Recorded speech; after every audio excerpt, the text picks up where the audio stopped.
Okay, it's 7 o'clock. I'd like to call the meeting to order. Please rise for the pledge. I pledge allegiance to the flag of the United States of America and to the republic for which it stands, one nation under God, indivisible, with liberty and justice for all.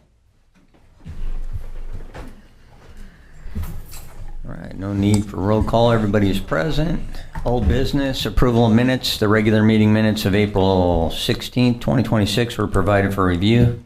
So I need a motion to approve the regular meeting minutes of April 16th, 2026 as presented. So moved. Second. I have a motion and a second. Call a roll.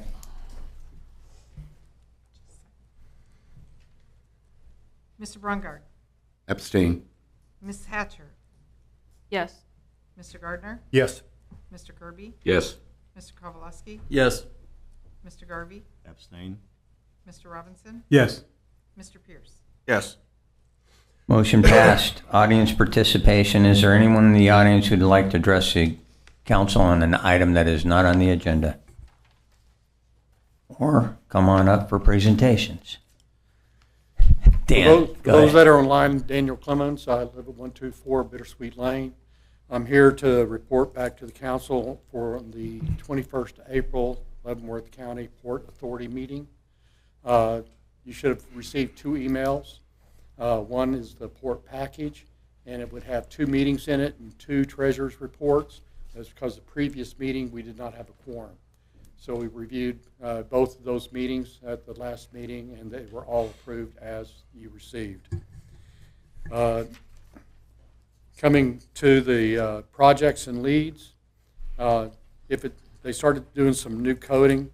If it says LNS, that's Lansing. If it's LV, that's Leavenworth County. And if it's the Leavenworth Business Park, they'll say specifically which one, like LBTP is Leavenworth Business Technology Park. And why I bring that up is for USD 469, the business park is in their area, but if Lansing, it's Lansing and the 469. We have one new one, Project Claw, which is a European client seeking 9 to 12 acres where they can build 130 to 170K square foot manufacturing facility producing parts for construction industry. There was 4 different sites submitted for their consideration. Let me remind you the way that submitting for consideration goes. The LCDC receives data calls, and if they find out that there's a piece of property that looks inviting, they would call the appropriate city or governing agency and say, here's what we're trying to put in this area. Is it coded or zoned correctly, either currently or in the future, or would you support zoning it? If the city says yes, then they will go to the owner, says, here's what we've got going on. Would you be willing to consider selling for this purpose? And if they say yes, they submit the package. It's not approved, just says the groundwork is go. If they say yes, they come back and say we're interested in it. If it's the Lansing one, they come back to the owner, and that's where it gets in with economic development, goes to planning, and that's goes forward on private basis because it's not public owned. So Project Claw is the only new one. All the others that were briefed last week, there's been no, last time, there's been no movement to it. One thing that was discussed is data centers.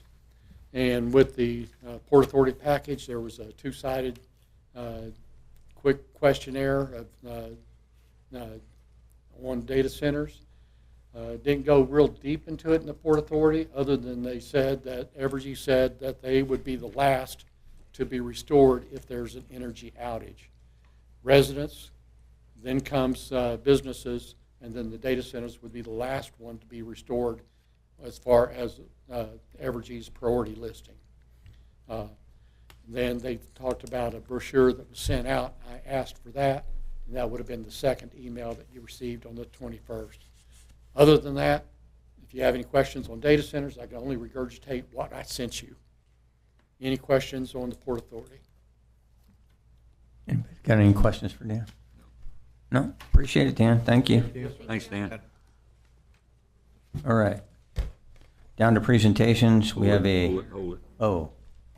Well, now we have someone who would like to address the council on an item that's not on the agenda. Pete. Good evening. My name is Pete M. I live at 201 South Fork Road in Lansing, Kansas, and I am taking the opportunity to address the entire council. I am speaking just as a concerned taxpayer and as a homeowner, as well as a member of USD 469. The recent discussion on the industrial revenue bond that I am 110% believe is absolutely a great tool that we use for abatements. A concern that I have, and having just done very little bit of trying to get an answer, and I want to get the answer, and I need to thank Ms. Hatcher for bringing this point up during the forum with the League of Women Voters. This piece that I'm concerned with is dealing with the statement made about the abatement does not touch the capital outlay funds. That's 8 mills. And the question that triggered in my head was what happens to the other 58 mills that are part of the property taxes for USD 469. Now, knowing full well, we are USD, I don't speak for the, just let me back up. I'm speaking not from the standpoint of like anything official from the board. I'm just speaking from somebody who's also an elected official, kind of watching this and trying to understand something. And I appreciate, Tim, your responses back to me, and I appreciate but the thing that I could not get my head around looking at the numbers, and very simply, I get it. $10 million, this is what potentially comes in, the benefit that it brings to our community. But a taxing authority that has say over another taxing authority sort of gives my little bit of hackles up a little bit without understanding exactly what that is. It's in law, it's in statute, it is the way it is.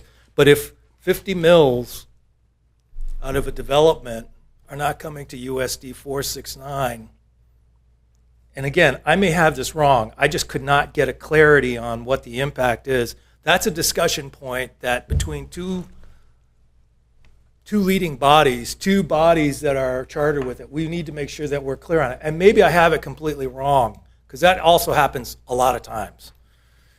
But in trying to understand that and talking to our folks over at Raymond James, what my assessment of what I was reading read that way. And if it's incorrect, I just want to know what that impact is going to be over the period of time for the district, for USD 469, because we are a community. And oh, by the way, the point being is I think everybody has a sensing of what our fiscal concerns are at this point in time. And I just want to make sure, this is not to say, look, we're driving on. We're driving on with development.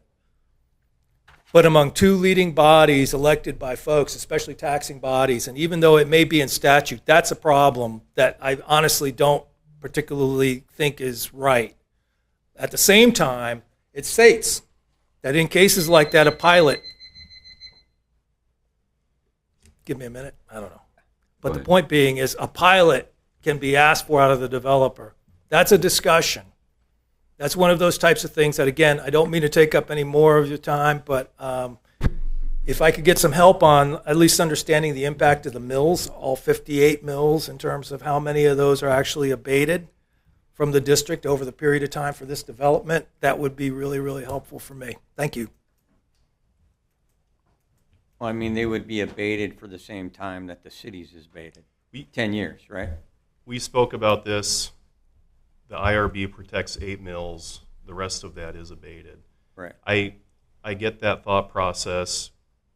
Most of our projects don't happen without incentives. We've seen what happens with no incentives. There's no growth. But I mean, I understand where the school district's coming from, too, at the same time. This is one of those, if you went for an RHID and the school said no, which they have before, and the county said no, which they have before, this is a way to get development done without having to go to the other taxing entities, right? I mean, it's a catch-22, because then those taxing entities have to live with whatever decision the city puts up. Now, this is a smaller development, How many units? 12 units or something like that? No, this Or- was This is the Holiday hotel Inn, he's hotel. referring to. Oh, the hotel. The IRB. So actually, what they, I what thought you were talking No, about. no. Jeremy. Pete, we never said. We've never said no to the RHID. RHID. Let me put you that way. We've always supported every RHID that had been put up there. Correct. And yeah, go ahead, take a look at the record. But the other part of it, though, goes back to is look, when we have those types of packages that impact another taxing authority, out of courtesy is probably the best way of kind of putting it, because I think we all want to be in that together. But also on the same token, when we're looking at this, I don't think it's unreasonable to, when we have something like this come up, and it's been around since '61 is what I read, at least this thing, and it modified in '79. But the point being is, we don't have the power to say no. I notified the school district, just to confirm. You did. The school district was You did. notified per statute. Yeah, but I will also say this is per statute and what neighbors do and what people do, because I wouldn't want to put something on the city without talking to you all about what that dollar impact is. We did it during RHID, and that was what was frustrating me the most, is I couldn't see it. Yeah. And I think that's the part of it that, it's a rat turd. It Well, can I be mean, very, very small. This is after the fact, of course, Yes, it that you're is. talking about. If the school district was notified, came to the meeting where we were voting on it and brought up these points, I mean, we might have been able to debate them a little more and say, yeah, we get it, Pete. But I mean, right now, I No, get it. Hindsight, It's already I done. think we can do a better job if we use another IRB and go to the school district and see what the impact might be. Yeah. I mean, the hotel one, I just kind of forgot about. I was thinking of Yeah. Jeremy's first one that we did at the hotel one. I didn't And that is pretty common catch it. Yeah. for communities like us to do what we did, right? Yeah, I mean, they're happening all over the metro. Yeah. That's, Again, you guys recall, I mean, there's a cost benefit analysis as part of it. And so I think Right. part of it, what it looked at is 100% of 8 mills better than 100% of 0 mills? Sure. And again, the project doesn't happen without incentives. So Yeah. we're kind of in a tough spot where we want people to invest, but Right. if we say there's no incentives, the school's not going to get a benefit after the 11th year. Sure. I got all of that, Tim. I got it all from RHID. I Yeah. got that tens of times, right? Yeah. This is the reason why we supported you. But when we get right down to it, being notified versus actually doing sharp pencil numbers laid out there telling us, hey, this is what this means. We're going to call on this. What's your impact? That's all I'm saying. Yeah. And shouldn't take me 3 days to go back and forth. And it's not you, right? It isn't, truthfully. But if you got Gilmore and Bell running numbers, then I expect them to run the numbers and make it very, very clear to impact. Because if it deals with the district, in the moment when you said capital outlay is protected, you made me ask the question, what about the others? And now you answered it. Thank you. Yeah.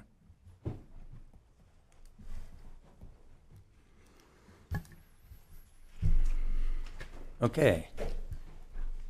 On to the 22 proclamations. We have a lot of them tonight. Come on. First one is Building and Safety Month proclamation. Dan. Yes, Mike. No, Josh. Dan, I'm sorry. Only set aside 8 mills. That capital outlay All right. for the 58. Didn't realize the school needed 58. You did a really good job. Yep. And so did Tim. And move the speaker on. Okay, our city's growth and long-term strength depend on the safety and resilience of homes, buildings, and infrastructure, both in everyday life and during disasters.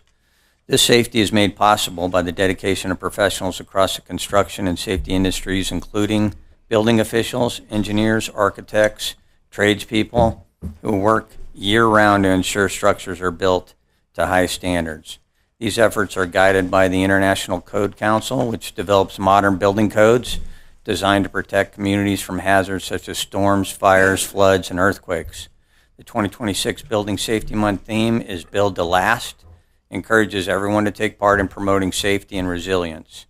It also serves as a reminder to recognize and appreciate the essential role of building safety and fire prevention professionals in the protecting of lives and property. Now, therefore, the City of Lansing does recognize the month of May 26th as Building Safety Month.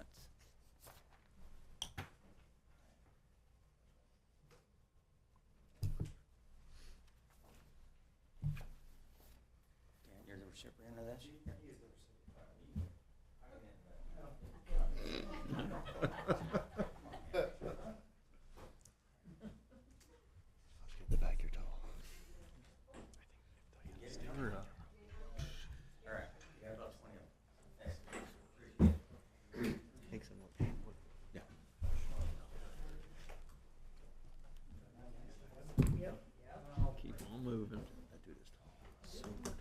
Oh, and you're back up.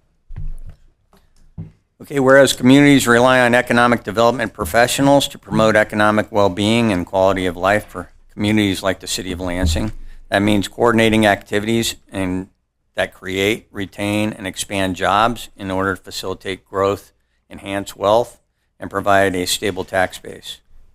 Economic developers stimulate and incubate entrepreneurism in order to help establish the next generation of new businesses, which is the hallmark of the American economy. Economic developers are engaged in a wide variety of settings, including rural and urban, local, state, provincial, and federal governments, public-private partnerships, Chamber of Commerce, universities, and a variety of other institutions. Economic developers attract and retain high-quality jobs, develop vibrant communities, and improve the quality of life in their regions. Economic developers work with the City of Lansing within Leavenworth County, Kansas. Now, therefore, the City of Lansing does hereby proclaim the week of May 4th through the 8th in the year 2026 as Economic Development Week in the City of Lansing, and reminds individuals of the importance of this community celebration, which supports expanding business opportunities and making lives better. Josh.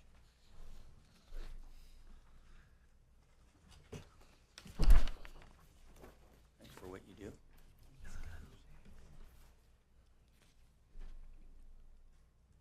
You just get the top of his head. All right. Another bottle of water.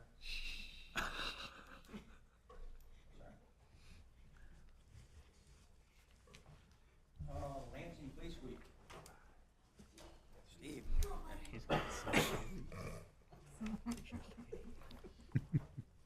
This is a popular week for proclamations. Watch it, don't make Yeah. him mad, he's carrying. Whereas the Congress and President of the United States have designated May 15th as Peace Officers Memorial Day and the week in which May 15th falls on National Police Week.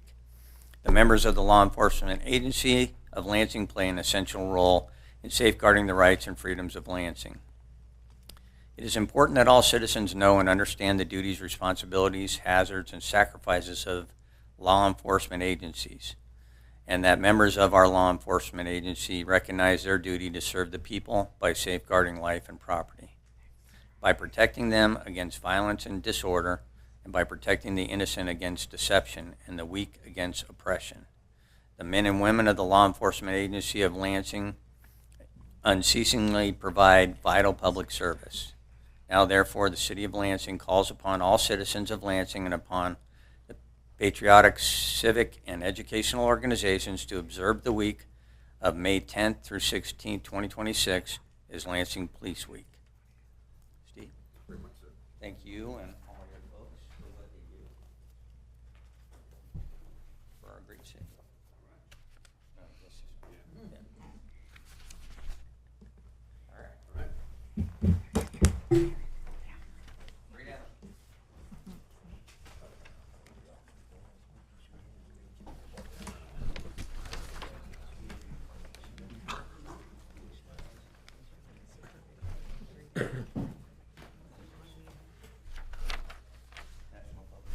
Yep. You're right.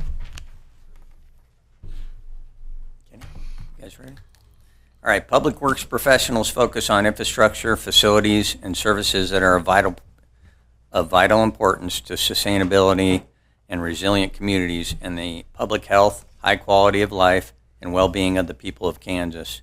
These infrastructure, facilities, and services could not be provided without dedicated efforts of public works professionals, engineers, managers, and employees at all levels of government and the private sector, who are responsible for rebuilding, improving, and protecting our nation's transportation, water supply, water treatment, and solid waste systems, public buildings, and other structures and facilities essential for our citizens.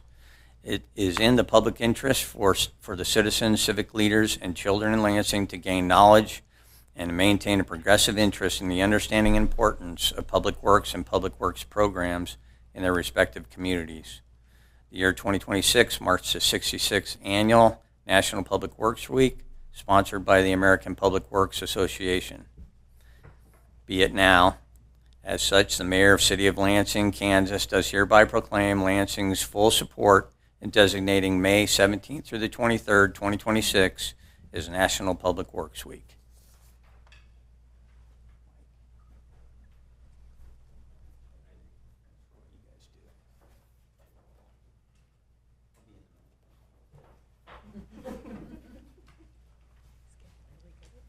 Scooch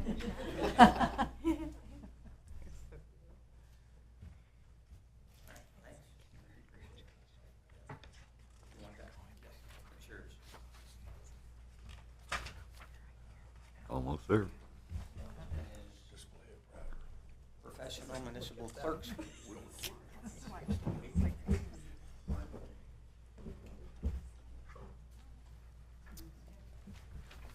Please. I can't speak when someone's on my left. You know that. Okay. Whereas the office of the municipal clerk, a time-honored and vital part of local government, exists throughout the world. The office of the municipal clerk is the oldest among public servants. The office of the municipal clerk provides a professional link between the citizens, the local governing bodies, and agencies of government at all levels. Municipal clerks have pledged to be ever mindful of their neutrality and impartiality, rendering equal service to all.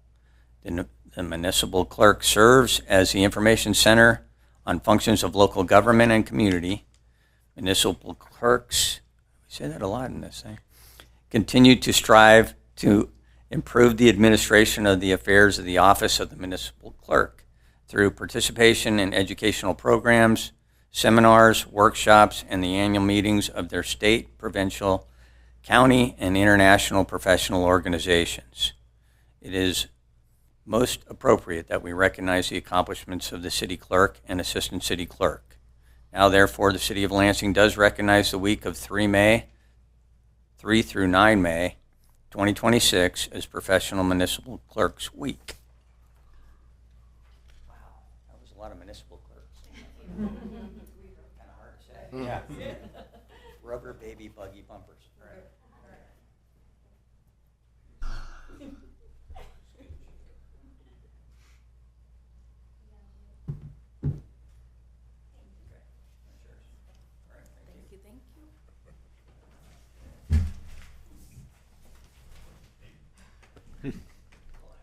You clapping for the mayor.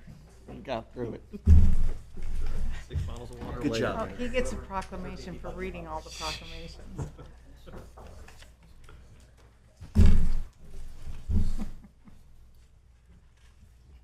Okay, presentations are over.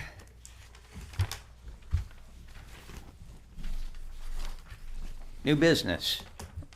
Reappointment of planning commissioners. Nancy McDougall, Rich Hannon, and Mike Suazo all submitted an application to reapply for the planning commission. If appointed, their term would end on 30 April 2029. So I need a motion to reappoint Nancy McDougall, Rich Hannon, and Mike Suazo to the planning commission with a term ending 30 April 2029. So moved. Second. I have a motion and a second. Any discussion on this? No? Call a roll. Mr. Brungart, Yes. Ms. Hatcher, Yes. Mr. Gardner, Yes. Mr. Kirby, Yes. Mr. Kowalski, Yes. Mr. Garvey, Yes. Mr. Robinson, Yes. Mr. Pierce. Yes. Okay, motion passed. Item number 8 is State Fire Marshal wildfire response agreement. This agreement with the Kansas State Fire Marshal would allow the Lansing Fire Department to assist with statewide wildfire responses when staffing permits. The city would receive reimbursement for personnel and equipment costs while remaining responsible for insurance coverage and training requirements. Deployment decisions would be made by the fire chief in consultation with the city administrator based on available staffing.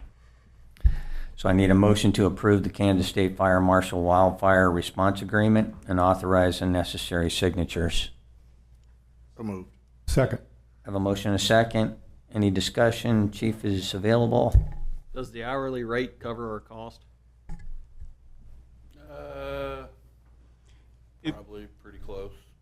There might be a little, I haven't quite figured all that out. Sure. But I think it will, because most of the time on these deployments, the guys are only gone for 3 days. Okay. And this starts as soon as that truck pulls out of the station till the time they back into the station. Okay. So that 198.90 will be for more than likely 72 hours. Okay. And a chunk of that's drive time.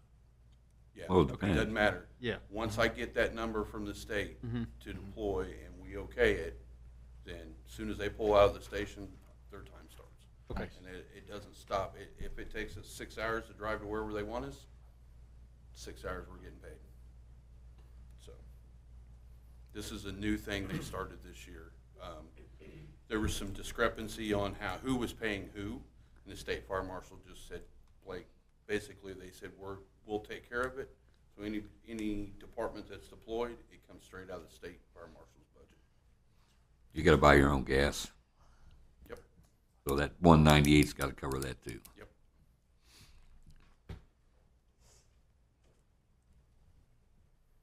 Any other questions for the chief?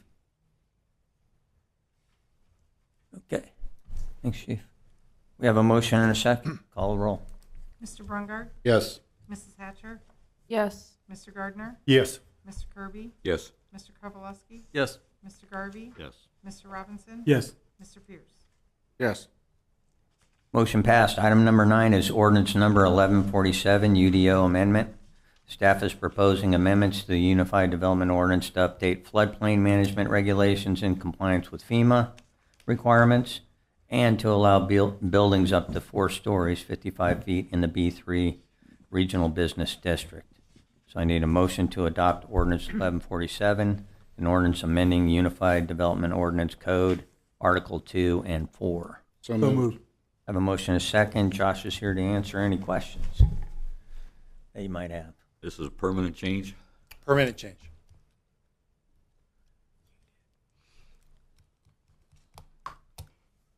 I did have a question. Sure. Like, with us changing this, it'll allow 4-story buildings. You know, we don't have a fire truck. I know we have a contract with Leavenworth County, but like, how many buildings would we need for us to get our own fire truck? Because that would end up costing the city. That is an excellent question. I'm not entirely. I've heard estimates on a ladder truck, but I just want us to be prepared for the 1.5 cost. to 2 million, is that right? Yeah, the truck and equipment that has to be on that truck would be between 1.5 and 2. in So today's we- dollars. But the agreement we have with Leavenworth, as you mentioned last time, Chief, is it mutual aid or is it? So we have a mutual aid agreement with the city of Leavenworth, which I can request their ladder truck. We also have an auto aid agreement with Fairmont and Pacer, which all I have to do is tell them I want their ladder truck. I'm currently working on an auto aid agreement with the city of Leavenworth. Okay. It used to have one with KCK. And we're also working on one. I've met with KCK. There's some stuff they wanted changed in it. They're working on it. As soon as I get that back and everything, it'll come before you guys to be approved. Okay. Josh, building this size requires sprinklers, right? Yes.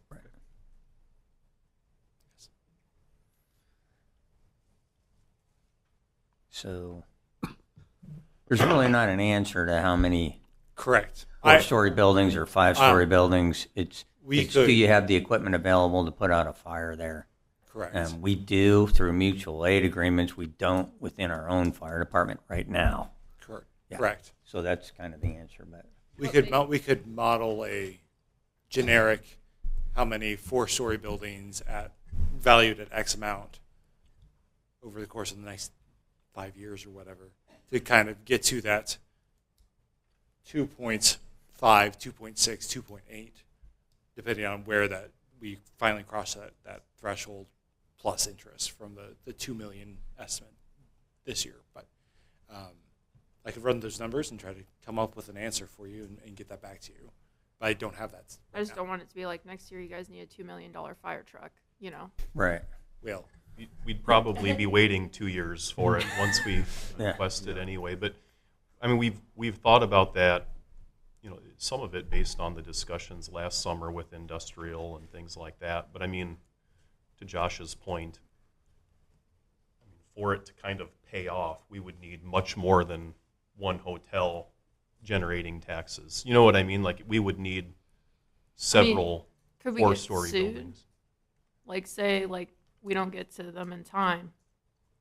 Like, a fire happens at this hotel. Are we held liable for that? No. Because we don't have a fire truck and we allowed a 4-story building? No. I would say, too, again, we're not off in western Kansas. We're right next to Leavenworth that has 2 of them. We're right by Baser. We're right by KCK. So I think we feel pretty good about that, too, as well as the fact that all those buildings would be sprinkled. I should couch my statement by saying you can always be sued, but I don't believe it'd be successful. I just don't like to potentially open us up to lawsuits. That's my concern. Yeah.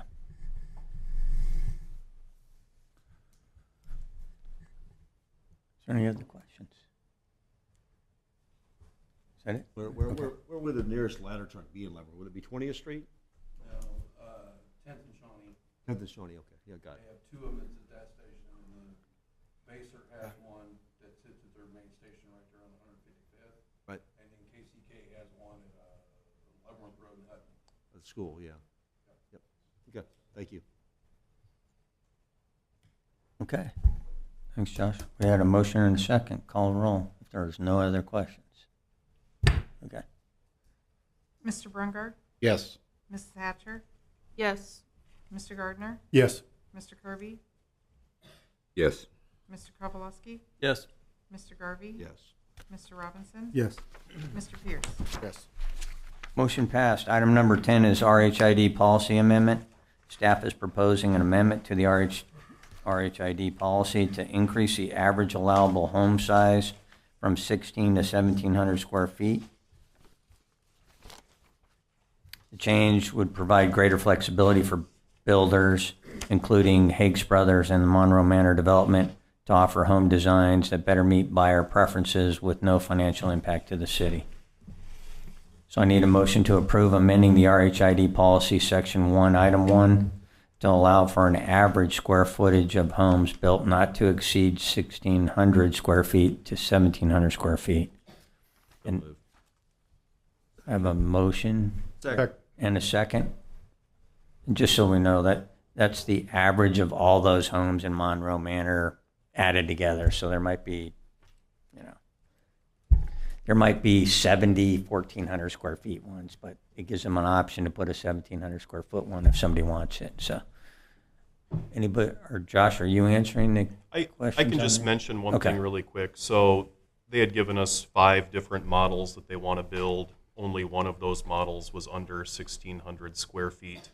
By increasing it to 1,700, there's another model that is 1,675 square feet, one model that is 1,700 square feet, and then they have a model that's 1,870 and another one that's right around 2,000 square feet. So it allows them to build a handful more bigger homes. They can still build as many of the base models as they want. They still need to be under the 1,700 square foot average.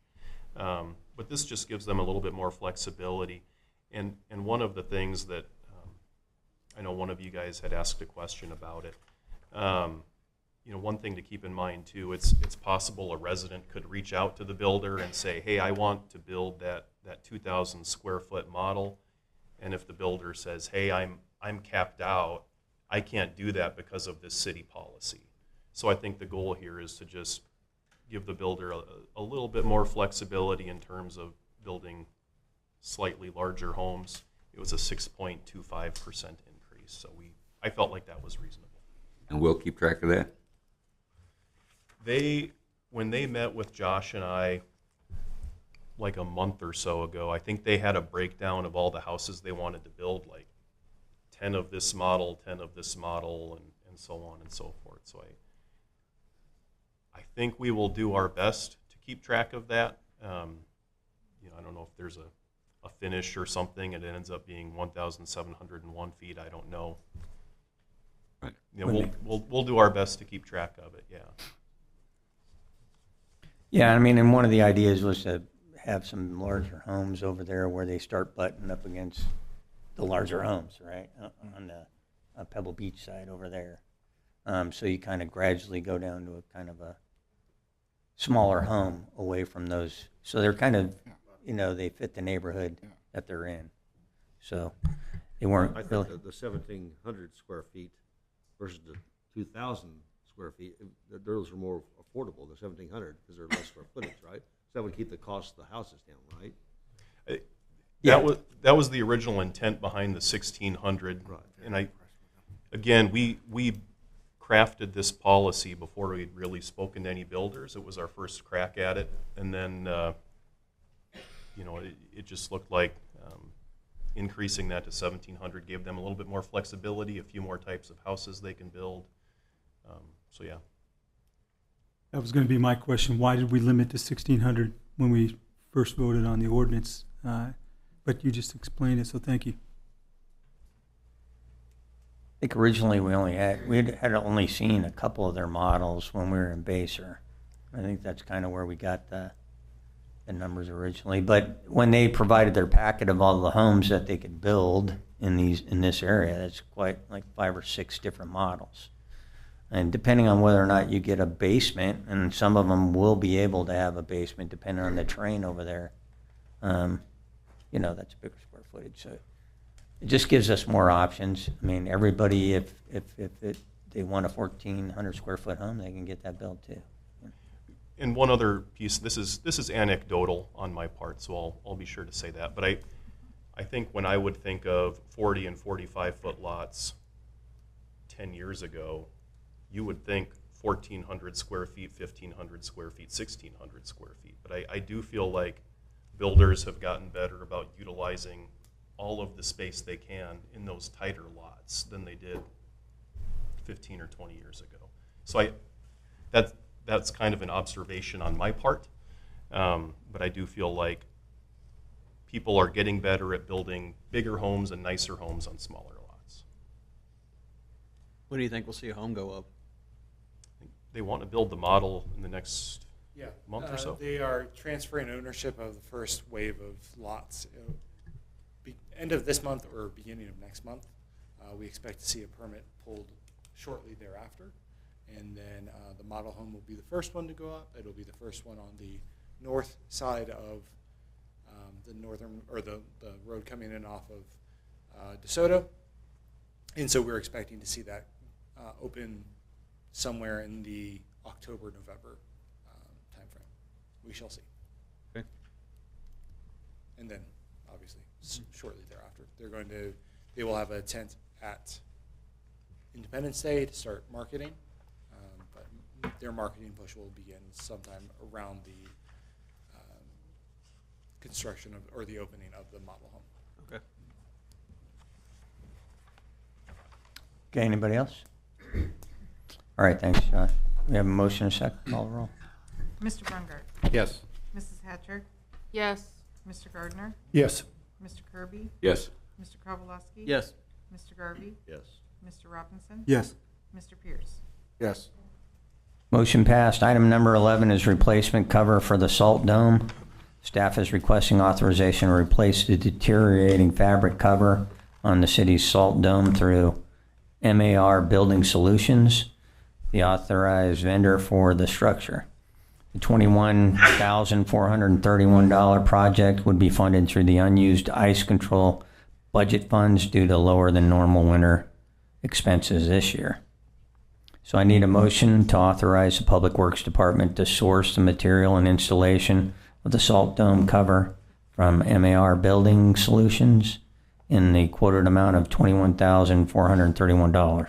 So moved. Second. A motion and a second. Mike is here to answer any questions on the salt dome.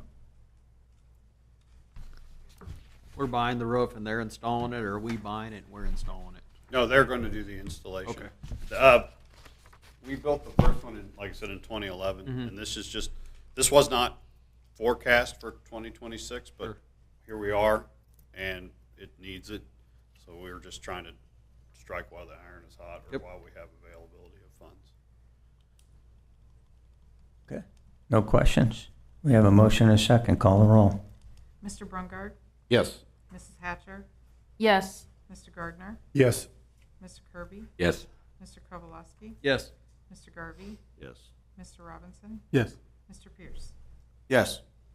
Motion passed. Item number 12 is Resolution B4 2026, a resolution of support transportation alternatives grant. The city is again applying for the $2.2 million grant to build a 10-foot multi-use trail from 4H to Lansing High School to improve pedestrian safety, encourage walking and biking, and reduce traffic along the corridor. The city would be responsible for future maintenance and potential local match of $800,000 to $900,000, with construction likely beginning in 2028. So I need a motion to approve Resolution B for 2026, a resolution of support for Transportation Alternatives Grant, and authorize the mayor to sign the document. So moved. Second. I have a motion and a second. Any questions on this one? What's the phrase potential local match mean? Like, is it a guaranteed match if we get it, or? 80-20. Yeah, I was going to say the minimum is 80-20. Okay. A lot of grants like that, you have a slightly better chance if you increase your match. So I'm kicking that around before we submit. Okay. The due date is May 15th, so we have to submit this pretty soon. So what's your gut feeling on increasing it or not? It's almost kind of like hedging your bets a little bit, you know what I mean? I do. I think it would be reasonable to request 70% and do a match of 30% or something like that. It's tough too because again we're going off of a very rough engineer estimate and the project hasn't even been designed yet. You know what I mean? So Yeah, I do. It's kind of a shot in the dark for how much it might cost.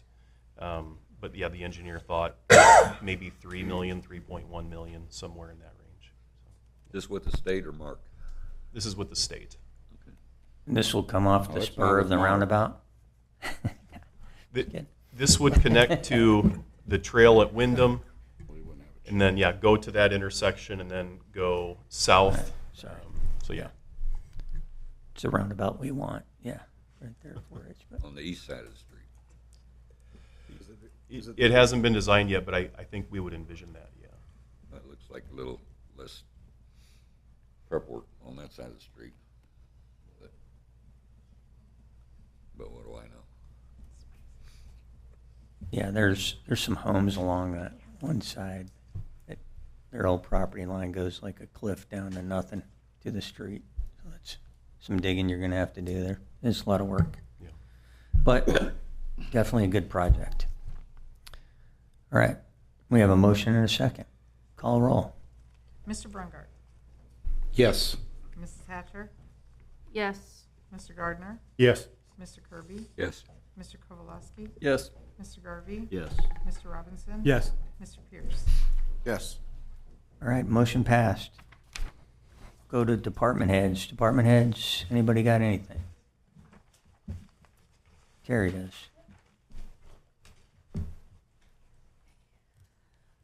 Wanted to share a quick update with you guys about the project going on with the shelving. We are ahead of schedule. Everything, 23,000 books were boxed on Wednesday alone. We got the whole project done with some volunteers. John was one of them, and the staff. And today we got all the shelving moved. But because of that, we had some time to sit down and figure out we are going to be able to start curbside service with we got our courier started back up, and we should still be able to provide books to the community as long as they're put on hold through our card catalog system. We're pretty excited about that. One of the nice things that we learned during COVID was curbside service, so here we go using it for the closure. We do have confirmation that the installer does have our shelves, and they are scheduled to arrive on Monday and get going, and it should take the week to get them installed, and it'll take us about probably a week to get everything back on the shelves in order. So that's where we're at with that, so thank you so much. Okay. And the Awesome. parking Thank you. looks awesome so far. The kids are having fun watching the concrete. Thanks. All right, thanks. Anybody else? Any other department heads? Not city attorney. Other report, Mayor. And Tim, city administrator. Just a real quick shout out of thanks to Representative Bueller. There was some money for the city, like $3,900 tucked away in the unclaimed property fund at the state treasurer's office. Representative Bueller found that, notified the city, we filled out the paperwork. So grateful to Representative Bueller for that and notifying us about $3,900 at the state treasurer's office. It's nice. Is that it? Yep. Okay. That's all good news. All right. Council members, go around the horn. Carrie. I'd like to give a shout out to Monroe Manor Hakes Brothers. Had a constituent in that neighborhood reach out to me. Their backyard backs up to where they had a huge mudslide. Yeah, there was a mudslide of all mudslides. And she was pretty frustrated because they had done a lot of work and landscaping. And, you know, the short story is they were on it, fixed it, and it looks fantastic. So you don't always find that. So thanks to the city and the Hakes Brothers, Monroe Manor, and to get that problem mediated. That's all I have. All right. Thanks, Gary. Rebecca. Well, I'm glad that the library is coming along because summer is about to happen and all these little kids are going to need a place to go. Other than that, no. Okay. Thanks. Kevin. First of all, thank Dan for coming in and updating us on LCPA and the 3 reappointments for the Planning Commission. And Tim and Josh, I had a lot of questions and concerns over 3 of these items, and I appreciate the responses in the emails. And I was watching TV a couple days ago, and I noticed that a Malik Benson, a 2020 graduate of Lansing, got drafted by the Las Vegas Raiders in the NFL draft, the 6th round, I believe. So congratulations to him. Yep. And that's all I have. All right. Thanks, Kevin. Gene. Can we clear up what's going on at 147th tomorrow and this weekend? The road closure? Sure. Good. Somebody who knows the answer. Mike can do that. Go ahead, Mike. Josh gets up here enough. The property, or the permitted installation of the telecommunications relay site is bringing in their building, and they will be having intermittent lane closures while they unload the trucks. It's not a full-time, it's not 24/7, it's the schedule that they provided to us was for the 8th and the 10th, and they are aware of the school schedule, and so they are Trying to work around it? absolutely. Okay, Because awesome. they have actually been scheduling deliveries outside of the afternoon and morning rush during the entirety of the project. So that's what I know. Okay, well, that's fine, because Facebook didn't say anything about that, so I just thought we'd clear the air here. No, you're good. Thanks, Mike. I just don't get when people get on Facebook and go, what are they doing? Why don't you call us and ask us? Keyboard warriors. Thanks. It's been a lot of things down there, including the housing development. That's really Yep. not, yeah. The 3.5 groups. That it, Gene? Yeah, I'm good. All right, thank you. Jake? Nothing. Nothing. Jesse? I heard a story on the local news about the Leavenworth County Health Department wanting to work with cities to have Narcan available 24/7 at a location in each city. Yes. Are they working with you guys on that at all? They reached out. We're kicking around different options. I know having it available 24 hours a day somewhere is a tough thing to do. So one of the departments they reached out to was the library. That's not open 24/7. We were discussing pros and cons of having it in the library, like people going there to get that during open hours. You know what I mean? We're discussing the pros and cons of that. I mean, to be honest, I think we'd value your guys' opinion on stuff like that. But yeah, they did reach out to us, and Terry and I were kicking it around, and Steve, we spoke to Steve about it too. So. Okay, thank you. The only thing I'd like to mention, one of the citizens came up and mentioned the industrial revenue bond. I'd like to remind everyone that not everyone agrees with every decision that the board makes, but from a previous meeting, the revenue that's generated from 8 mil is better than the revenue from what's being currently made. So I just wanted to bring that up. I think some other people may have mentioned it, but I wanted to make sure it was clear to the public that this would have a benefit to the city. Thank you. That's all I have, Mayor. All right. Okay. Chris? Terry, you stole some of my thunder, but the parking lot looks amazing. Absolutely. And I've been following the shells on Facebook. That's an awesome job there. Hicks Brothers, not only did they help that person out that you were mentioning, Carrie, when we had that rain, it washed all the mud onto DeSoto. Not only did they clean that up, they cleaned the entrance to the park, the housing development up as well, which they didn't have to do. I'm just very impressed with them. So good job. And the last thing I wanted to talk about was I saw the plans for the homes in KC that you mentioned last week, Jake. And that's up and coming. Mm-hmm. That's a huge thing. It's definitely something to take a look at. It makes it a lot easier for developers and development. That's all I have. And with that, I make a motion to adjourn. Second. I have a motion and a second to adjourn. Call a roll. Who was the second? Me. Okay, thank you. All right, Mr. Brungard. Yes. Mrs. Hatcher. Yes. Mr. Gardner. Yes. Mr. Kirby. Yes. Mr. Kowalski. Yes. Mr. Garvey. Yes. Mr. Robinson. Yes. Mr. Pierce. Yes. Thank you, gents. We are Adjourn.